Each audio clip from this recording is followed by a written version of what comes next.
I want you to talk as much as you can about him without obviously giving up anything important. But the bottom line is he's the conversation of nightly YouTube videos. Yeah, which Talk. I don't really understand, because in the beginning, that Tuesday when we were out there, the 29th, Kurt was out there helping us drain Dylan's pond.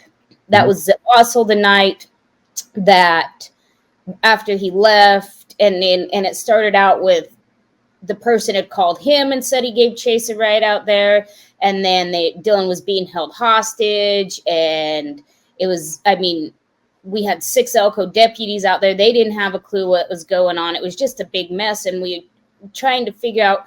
So as the story went on, from what Kurt originally called and told me that he had been personally told, then ended up 3 days later that he got it from a psychic. I mean, it was just a jumbled bunch of absolute garbage. We have no clue his reasoning behind making that phone call to us. We have no clue, anything, why somebody would do that, whether, but like I said, the story changed from the first phone call to the time the 6 deputies left, and they did go search the place, and the people were cooperative, and there was nothing.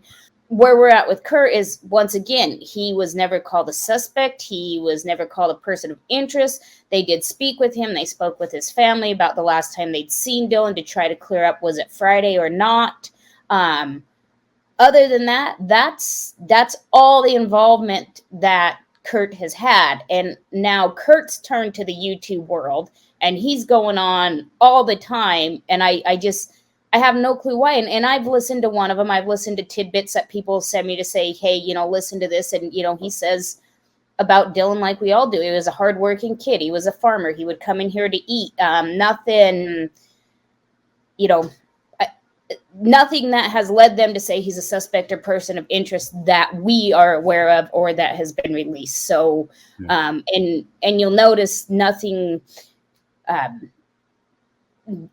came out that, he hasn't been arrested. He hasn't been taken in for questioning, just nothing. So, I don't know why there's such a big focus on him, besides that first initial phone call that we've cleared up multiple times, that people, they keep wanting to refuse what they're hearing from us, that this is what came of it. And it went from, I was told this by somebody, to, oh, it was a psychic. So, and that was right after the first reward went up. That phone call came in 20 minutes after the first reward went up. Kurt Wadsworth, did he work with your son? Does he have any business dealings? So he helped Dylan dig the pond, because he's got the backhoe in town, and dig his main line, and would help him off and on. Yep. That's why his backhoe was out on Dylan's farm. Right. And was there any prior, conversations between Dylan and yourself, or his dad, Justin, or his aunt, or your mom, or anybody about any type of odd behavior from any of these 3 that I mentioned here? Kurt Wadsworth, Chase Venstra, or James Brenner? No. Yeah. No. Okay. I'd never even heard Chase's name. I had never even heard Chase's name until I found out that's who was in the desert.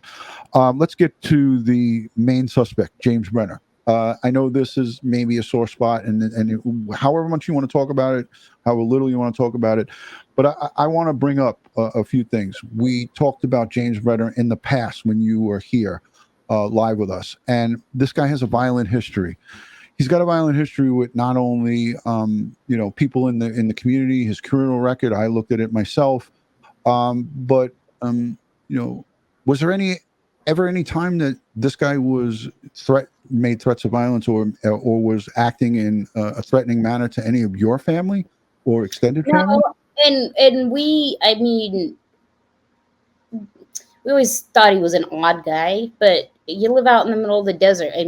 They're all odd. I mean no offense by that. It's just, they're different people. They have a different way of life than what most of us want with the comfort of our home. But I didn't know how bad his past was until we sat through that federal hearing. And then, that's been released. So people say, well, how could you let your son be around him? Well, if your son goes and gets a job at Arctic Circle or Burger King, do you run a background check on everybody he works with? It's not even realistic. And Dylan, he was around Jim was around. It was nothing out of the ordinary. You know, he was in our backyard in his camper for a week or so the other summer. I mean, yeah, he was different, but there was nothing that would give you that, Right. "Woo, son, you know, watch your back," or "You need to be careful," or you just never got that feeling from him. I mean, I know that we talked about not, showing our Right. cards, but is there anything that's out there that's public domain or publicly known already about James Brenner that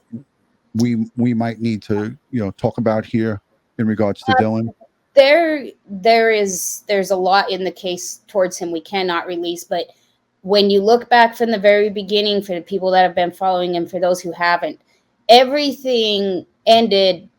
Everything we know was right there that day. Dylan's boots were found there that day. Dylan's grain truck had made it. Everything happened right on that property that he was squatting on. It's like Dylan never left that property, and that's what's led up to where we're at. And there has been a lot more gathered, and there is a lot more that law enforcement knows that will not be released until the whole story is put together. And that's why he's the main focus right there, is because there is stuff. So we just have to wait for more stuff to be processed, wait for everything to be put together, and then hopefully we will get some answers.